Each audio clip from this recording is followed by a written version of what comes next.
नमस्कार दोस्तों, हमने 3 लेक्चर बायोलॉजी के चैप्टर 2 के देख चुके हैं। अब हम लेक्चर 4 देखेंगे चैप्टर 2 का, 12th क्लास की बायोलॉजी का। तो इसमें एजेंट्स ऑफ पॉलिनेशन, पॉलिनेशन के एजेंट्स तो होते हैं, बायोटिक एजेंट्स और एबायोटिक एजेंट्स। बायोटिक एजेंट्स हमारे एनिमल्स आते हैं, ठीक है, और एबायोटिक एजेंट्स में हमारे विंड एंड वाटर। नमस्कार दोस्तों। नहीं। नमस्कार दोस्तों, आज हम लेक्चर 4 चैप्टर 2 बायोलॉजी का पढ़ेंगे। 3 लेक्चर हम पहले पढ़ चुके हैं। चैप्टर 2 कौन सा है? बायोलॉजी का 12th क्लास का, उसका लेक्चर 4 चल रहा है। जिन लोगों ने 3 लेक्चर छोड़ चुके हैं उनको डिस्क्रिप्शन बॉक्स में लिंक मिल जाएगा। अब लेक्चर 4 हम स्टार्ट करते हैं। लेक्चर 4 में पहला टॉपिक हमारा एजेंट्स ऑफ पॉलिनेशन। पॉलिनेशन के एजेंट्स 2 होते हैं, बायोटिक एजेंट और एबायोटिक एजेंट। बायोटिक एजेंट में हमारे एनिमल्स आते हैं, एबायोटिक एजेंट्स में विंड और वाटर आता है। बायोटिक एजेंट्स मतलब जो नेचर के द्वारा हो रहे हैं, तो उसमें एनिमल्स आ जाएंगे। एबायोटिक एजेंट्स में विंड आएगा, वाटर आएगा। अब विंड पॉलिनेटेड प्लांट्स, वो प्लांट्स जो विंड के द्वारा, हवा के द्वारा पॉलिनेटेड हो रहे हैं, कॉर्न, कैब, ठीक है।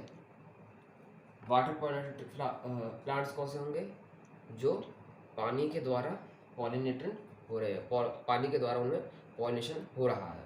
उसमें वेलिसिनेरिया, हाइड्रेला, जूस्टेरा, इसको सी ग्रास भी कहते हैं, समुद्री घास, ये सब आएंगे। उसके बाद अगला पॉइंट लिखा हुआ है, the flowers pollinated by flies and beetles secrete foul odours to attract these animals to sustain annual visits.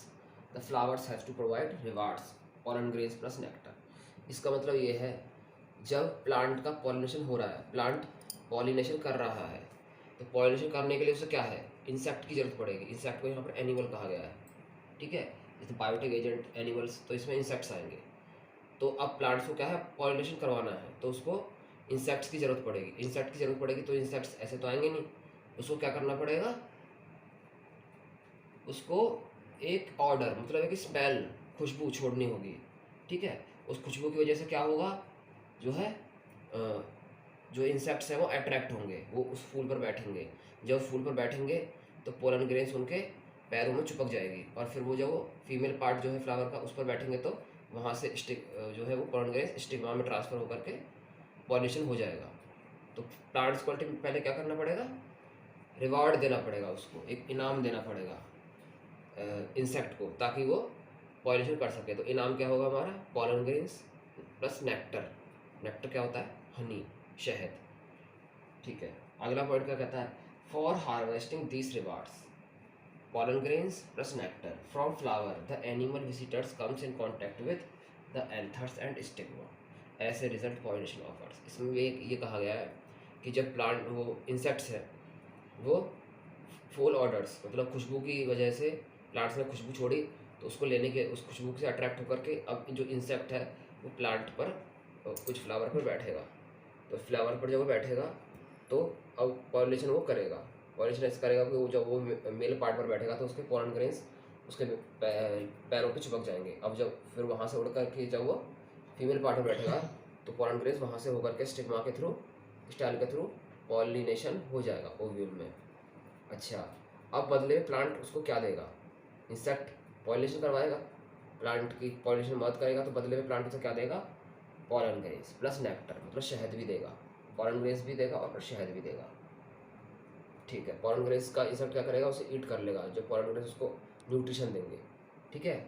और नेक्टर, शहद भी देना पड़ेगा प्लांट को, क्योंकि उसने पॉलिनेशन अचीव करवाया है प्लांट के लिए।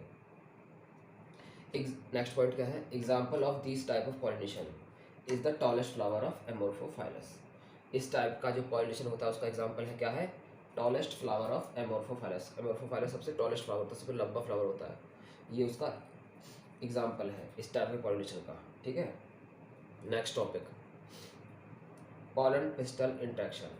पॉलन पिस्टल का इंट्रैक्शन किस प्रकार से होता है उस के बारे में बताया गया है। Pollination does not guarantee the transfer of right type of pollen. Compatible pollen of the same species as the stigma often pollen of the wrong type either from the other species or from the same plant. If it is self compatible, also lands on the stigma. इसका इस stanza का मतलब ये है, इस line का मतलब ये है, इस पॉइंट का मतलब ये है कि पॉलिनेशन ये गारंटी नहीं देता कि जो पॉलन है राइट टाइप का, मतलब जो हम चाहते हैं, जो उस फ्लावर के लिए कंपैटिबल मतलब लाभदायक है, ज़रूरी है, उसी प्रकार के जो है पॉलन से वो पॉलिनेशन हो, ये ज़रूरी नहीं है। ठीक है, तो ये क्या है, उसी क्वालिटी पर निर्भर करता है। नेक्स्ट पॉइंट ये रहा, pistil has the ability to recognise pollen whether it is of right type, compatible और of the wrong type. Pistil की एक कैपेबिलिटी होती है, एक एबिलिटी होती है, एक क्षमता होती है कि वो रिकॉग्नाइज कर सके कौन सा पॉलन राइट टाइप का है उसके लिए और कौन सा रॉन्ग टाइप है, कौन सा पॉलन उसी फ्लावर का है और कौन सा पॉलन दूसरे फ्लावर का है।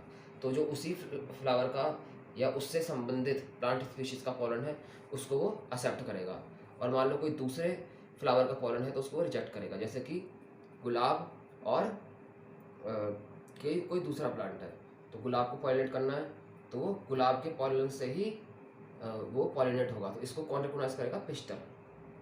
पिस्टल जो है गुलाब का, वो गुलाब के पॉलन को एक्सेप्ट करेगा और दूसरे फ्लावर के जो पॉलन है उनको रिजेक्ट कर देगा।